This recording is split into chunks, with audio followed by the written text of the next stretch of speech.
আলহামদুলিল্লাহ প্ৰস্তুতি খুবেই ভালে চলি আছে। নীতি নিয়ম বুলি ক'লে পোনপ্ৰথমে মই গোটেই অসমবাসী ৰাইজলৈ মই চালাম যাচিছো।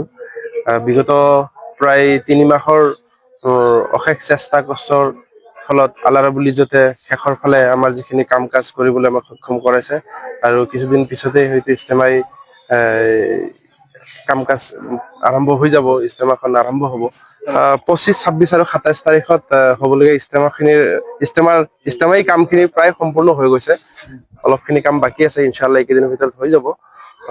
বাকী আমাৰ ফালৰ পৰা এটি আহ্বান সকলোলৈ যে এতিয়া শেষৰ পৰ্যায়ত এটা সৰু সুৰা সমস্যা নহয়, আচলতে জৰুৰত আহি গৈছে যে সকলো মানুহখিনি দোকান পোহৰ দিয়াৰ মানে ব্যস্ত হৈ গৈছে। তো মই এটা আপোনালোকৰ মাধ্যমত আহ্বান জনাম যে আমাৰ এইখন 1 নং থেকেৰাবাৰী টাংনি চাৰিআলি ইজতেমাখন এটা সৱাবৰ ইজতেমা হওক। ইয়াৰ আগতো মই কৈছো প্ৰেছত যাতে ব্যৱসায় প্ৰতিষ্ঠানৰ প্ৰতি আপোনালোক গুৰুত্ব অলপ কমাই দিয়ে। মানে বিজনেছ আমি বহুত কৰিলো, দুনিয়াবী বজাৰো আমি বহুত কৰিলো। সকলোৱে ইনশাআল্লাহ এবাৰ ইজতেমাত আহি কিনে আখিৰাতৰ বজাৰ কৰো অলপ। সকলোৱে সৱাবৰ আশাত কৰি আছে, আমিও সৱাবৰ ভাগি হোৱাৰ চেষ্টা কৰো। তাৰ ভিতৰতো কিছু দোকান দিছে নিজাববীয়াকৈ, কাৰোবাৰ ঘৰৰ চোতালত দিছে। তো এই বিষয়ত প্ৰশাসনৰ মানুহ আহিছিলে আজি, আমি তেখেতসকলৰ লগত এটা আলোচনাত বহিছিলো, আলোচনা হৈ গ'ল। তো বিশেষকৈ তেখেতসকলৰ ফালৰ পৰা এটা মানে আমাক এছবি দিছে যে যিখিনি ৰাস্তাৰ কাষেদি থকা দোকান পোহৰ দিছে, সেই দোকানখিনি অন্তত ৰাস্তাৰ পৰা কমচে কম 15 ফুট পিছুৱাই দিব লাগিব।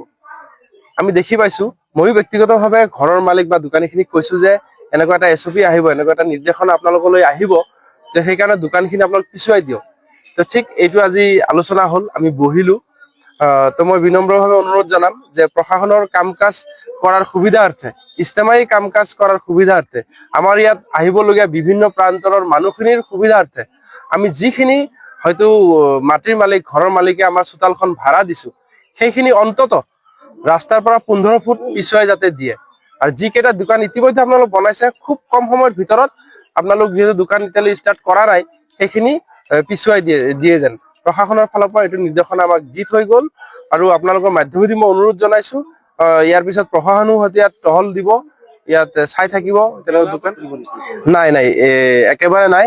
আমাৰ ইজতেমাই ফালৰ পৰা আমি তেনেকুৱা ধৰণৰ অইন অনুষ্ঠানৰ যেনেকুৱাকে দোকানৰ মেলা বহে, তেনেকুৱাকে আমি কোনো ইজাজত দিয়া নাই। আৰু ইজতেমা গাঁৱৰ ভিতৰতো আমি কোনো দোকানৰ ইজাজত দিয়া নাই। হয়, কেৱল মাত্ৰ ইয়াত খোৱা লোৱাৰ দোকানৰহে আমি ইজাজত দিছো আমাৰ ফালৰ পৰা দিছো। ফাষ্ট ফুডৰ পৰা আৰম্ভ কৰি একদম আপোনাৰ ভাত বা চাহ যি খায় আৰু সেইখিনিৰ দোকানৰহে এলাও কৰা হৈছে। এতিয়ালৈ প্ৰায় 1500ৰ ওপৰত আমি ভলেণ্টিয়াৰ আমি মানে ডকুমেণ্টছখিনি জমা লৈছো। তেখেতসকলৰ লগত আমাৰ আলোচনা হৈছে, আমি ডিপাৰ্টমেণ্ট ৱাইজ আমি ভগাই আমি ভলেণ্টিয়াৰ নিয়োজিত কৰিম। বিশেষকৈ ট্ৰেফিকৰ কাৰণে আমি 500 মান ভলেণ্টিয়াৰ ৰাখিছো, পাৰ্কিং প্লেচৰ কাৰণে আমি 500 মান ভলেণ্টিয়াৰ ৰাখিছো। প্ৰশাসনৰ মানুহতো থাকিবই, তেওঁলোকৰ উপৰিঞ্চিও আমাৰ যিখিনি স্বেচ্ছাসেৱী কিছুমান আছে, বিভিন্ন অনুষ্ঠানৰ ল'ৰাখিনিও আমাক মানে সহায় কৰি আছে, তেওঁলোকক আমি ভাগে ভলেণ্টিয়াৰী চাৰ্ভিচ দিম। একদম পাৰ্কিং পইণ্টৰ পৰা আৰম্ভ কৰি ভিতৰতো থাকিব, আপোনাৰ ট্ৰেফিক যিকেইটা পইণ্ট আছে সেইকেইটাও থাকিব ইনশাআল্লাহ। পাৰ্কিঙৰ ব্যৱস্থা ইনশাআল্লাহ কৰা গৈছে। বিশেষকৈ মেইন ইজতেমা গাঁৱৰ চাৰিওফালে আমি খালী জাগা ৰাখিছো, আৰু গোটেইখিনি জাগাত আপোনাৰ গাড়ীখিনি আমি ভৰাম।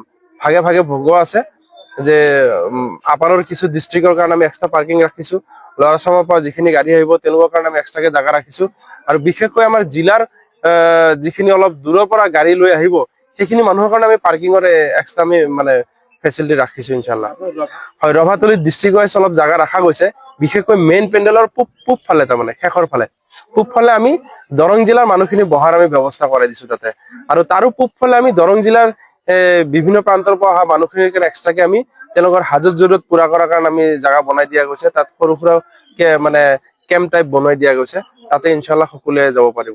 আপোনালোকৰ জ্ঞাতাৰ্থে আৰু এটা কথা জনাব বিচাৰিছো, যিহেতু আমাৰ মা ভনীসকলক আমি সন্মানাৰ্থে, মহিলাখিনিৰ আমি সন্মানাৰ্থে তেখেতসকলক মেইন ইজতেমা গাঁৱত আমি আহাৰ পৰা মানে অলপ মানে বিৰত ৰাখিছো, অনুৰোধ কৰিছো তেখেতসকলক। বিভিন্ন প্ৰান্তৰ পৰা অসংখ্য মানুহ আহিব ইয়াতে, তাত যাতে আমি নিবিচাৰো যে আমাৰ কোনো মা ভনী আহি কৰবাত নিজৰ সন্মান অলপ লাগু হওক।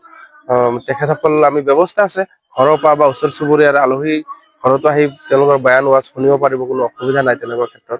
বিশেষকৈ ৰাতিপুৱা ফজৰবাদ অলপ বক্তৃতা হ'ব, তাতে বয়ান ৰাখিব, আৰু দিনত ৱাক্ত নামাজৰ পিছে পিছে অলপ সময়কে বয়ান ৰাখিব, আৰু ইশাৰ বাদ আমাৰ ইয়াত কোনো বয়ান নহয়। বিশেষকৈ 9টা 9:30টাৰ ভিতৰত গোটেইখিনি প্ৰগ্ৰাম ক্লজ থাকিব। তেখেতসকল আৰাম কৰিব, বিভিন্ন জিলাৰ পৰা অহা মানুহখিনি, আকৌ পুনৰাই ফজৰ বাদ আলোচনা হ'ব। ইনভাইট কৰা মানুহখিনি বিশেষকৈ দিল্লীৰ পৰা আহিব, দিল্লী নিজামুদ্দিনৰ ফালৰ পৰা আহিব, আৰু তেনেকুৱা আৰু কেইটামান ষ্টেটৰ পৰা আহিব বক্তা। হয়, ৰাইজলৈ এটা বিনম্ৰ অনুৰোধ জনাম, চাওক, দৰং জিলা বাহিৰলৈ মই প্ৰথম এটা অনুৰোধ জনাও যে অসমৰ 28খন জিলাৰ পৰা ইয়াত সদাশয় ইছলাম ধৰ্মাৱলম্বীৰ লোকৰ সৈতে অইন ধৰ্মাৱলম্বী লোকো ইয়াত ইজতেমাখনত আহিব, অংশগ্ৰহণ কৰিব। তো সেই হিচাপত আমি দৰং জিলাৰ গোটেইখিনি বাহি আমি মেজবান হিচাপে আমি ভাবি লৈছো যে আমাৰ ঘৰত আহি আছে। নৰ্থ ইষ্টৰ 4খন ষ্টেট আৰু অসমৰ 28খন জিলাৰ মানুহ আমাৰ ইয়াত আহি আছে। তো সেইখিনিক যাতে আমি পূৰ্ণ সহযোগিতাৰে আমি আহ্বান কৰিব পাৰো যে আমি কি পাইছো পোৱা নাই, ক'ৰবাত আমি বহিব পোৱা নাই, কিবা খাব পোৱা নাই, ক'ৰবাত আমি যি হওক আমাৰ বেছিক নিডখিনি আমাৰ পুৰা হোৱা নাই, এইটো অলপ আমি গুৰুত্ব নিদি, বিশেষকৈ তেখেত হ'ল মেহমান।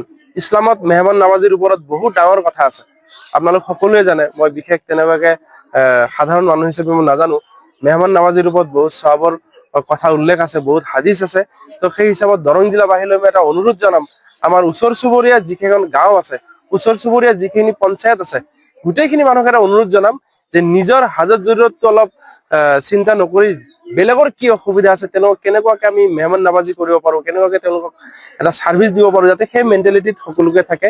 এইটো মই বিশেষকৈ আমাৰ চুবুৰীয়াখিনিলৈ মোৰ অনুৰোধ থাকিব। তাৰপিছত বাকী গোটেই অসম ধৰ্মাৱলম্বী লোকৰ, অসমৰ সকলো ধৰ্মাৱলম্বী লোকৰ মানুহলৈ মোৰ এটা বাৰ্তা থাকিব, আপোনালোকে দুআ আশীৰ্বাদ কৰিব।